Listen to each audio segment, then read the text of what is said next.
ప్రజలకి మంచి చేస్తే ప్రజలు నీ మీద నువ్వు చేసిన మంచి పనుల వల్ల నీ మీద ప్రేమ ఉంటే నీకు ఓటేస్తే అది లెక్క. కాంగ్రెస్ వాడు 5 కడితే నువ్వు 10 కట్టు, నీకే ఓటేస్తారు. నువ్వు 10 కడితే నువ్వు తినలేవు కదా, దోసుకోలేవు కదా. అంటే నీ దోపిడి నుంచి దృష్టి మరల్చాలంటే హిందువులను కొట్టాలి, ముస్లింలు కొట్టాలి, అనారీలను కొట్టాలి, బ్రాహ్మణ్ కొట్టుకోర్రా.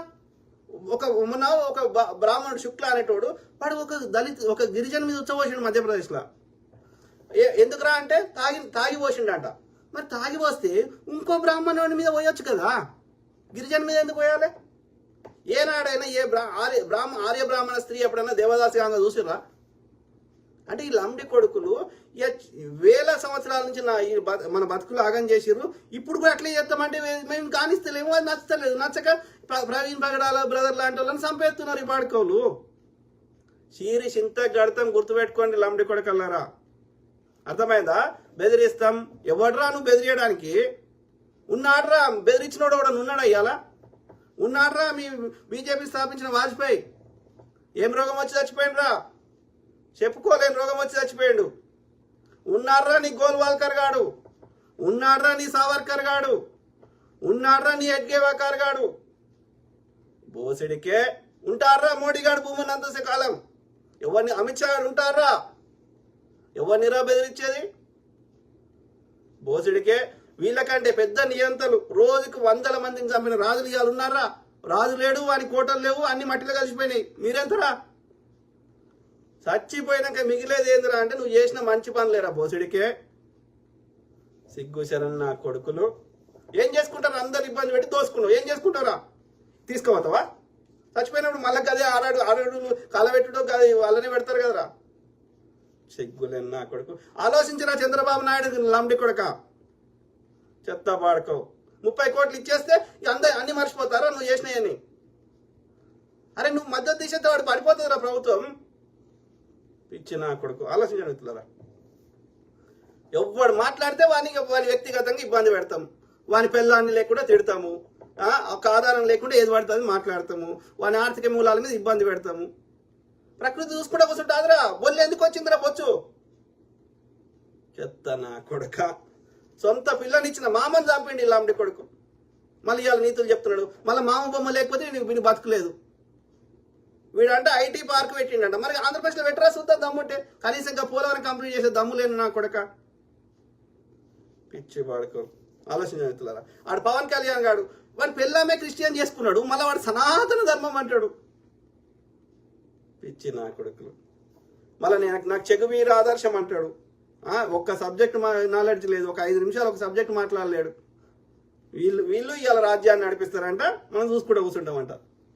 ఆలోచించగలుగుతారా? ఓకే. ఏది సెక్యులర్ అంటే బూత్ కాదురా లంబడి కొడుకులారా. సెక్యులర్ అంటే అర్థమైందంటే మా అమ్మని ప్రేమిస్తా, మా దోస్తు వాళ్ళ అమ్మని గౌరవిస్తా, నా మతాన్ని ప్రేమిస్తా, అన్య మతాన్ని గౌరవిస్తా. తప్పు కాదది. మీరు గట్ల కాదైతే అన్ని దేశాలను దొబ్బేయమంటారు ఈ లంబడి కొడుకులను. చిన్నజీఆర్ గాడు మొన్న ఆస్ట్రేలియా పోయిండు. ఎందుకు పోయినరా? ఏమవుతున్నాను రా? క్రిస్టియన్ దేశంతో నీకేం పని రా? ఈ ఫండ్స్ ఎన్నిసార్లు అమెరికా కొత్తాడు ఈ చిన్నజీఆర్ గాడు. ఈడ ఫండ్స్ అన్ని దొప్పుకొని పోతాడు. ఏమవసరం రా? మరి అన్ని దేశాలు అట్లే అంటాయి.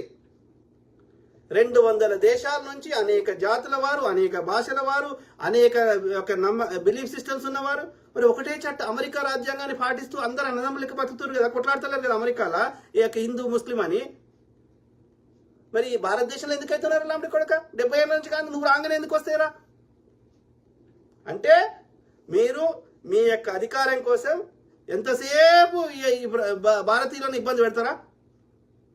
మా అనారీలను ఇబ్బంది పెడతారా ఈ బ్రాహ్మణ్ నా కొడుకులు, ఈ ఆర్యం నా కొడుకులు? చీరి చింత కడతాం. మేము 99% మేమే ఉన్నాం. నీ 1% మేము ఏం లేదా, మేము కొట్టాల్సిన కూడా అవసరం లేదు. మేము ఇవ్వడం ట్యాక్స్ కట్టకపోతే ఒక వస్తువు కొనుక్కోకపోతే అయిపోయా.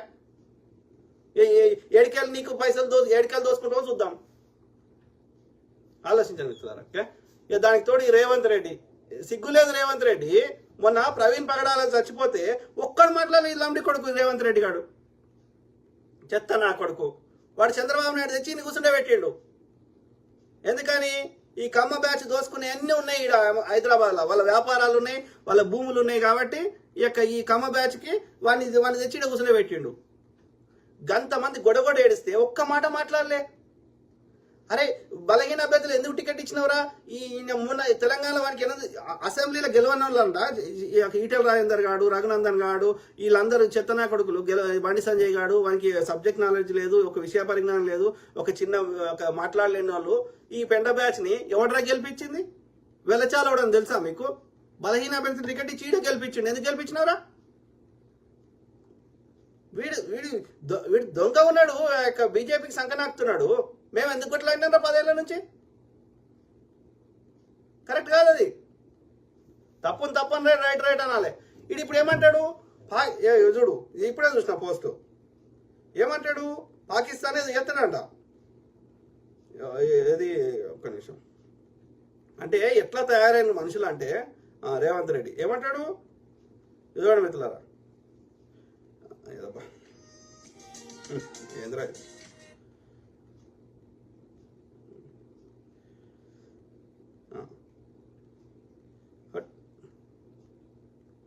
అరే ఒక ఫోటో ఇది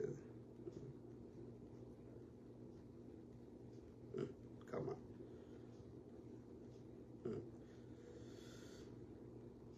ఓకే.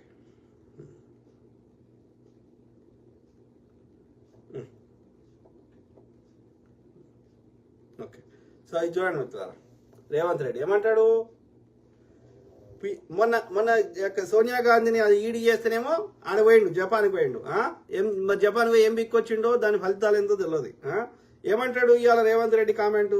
పీఓకేను ఆక్రమించాలి, పాకిస్తాన్ 2 ముక్కలు చేయాల్సిందే, ఉగ్రముఖలను చంపేయండి, మోడీ గారు మా పూర్తి మద్దతు మీకు ఉంటుంది, సీఎం రేవంత్ రెడ్డి. హైదరాబాద్లో పాకిస్తాన్ పౌరులు ఉండడంపై సీఎం సీరియస్, రాష్ట్రంలో పాకిస్తాన్ పౌరుల కోసం జల్లెడ పడుతున్న పోలీసులు. ఇక్కడ చాలా విషయాలు ఉన్నాయి, మీరు చెప్పండి. రాష్ట్రంలో పాకిస్తాన్ పౌరుల కోసం జల్లెడ పడుతున్న పోలీసులు అని వీడు అంటాడు. ఆడ మోడీ గాడు వాడు అంధభక్తులు వాట్సాప్ యూనివర్సిటీలో ఏం షేర్ చేస్తారు? ఈడ ఇంతమంది పాకిస్తాన్ వాళ్ళు ఉన్నారు, ఇంతమంది రోహింగ్యాలు ఉన్నారు అంటారు. మరి వాళ్ళందరూ భారతదేశంలోకి వస్తుంటే 11 ఏళ్ల నుంచి గుడ్డి గుర్రం పండ్లు తోముతుండ్రా ఈ లంబడి కొడుకులు? చెప్పండి.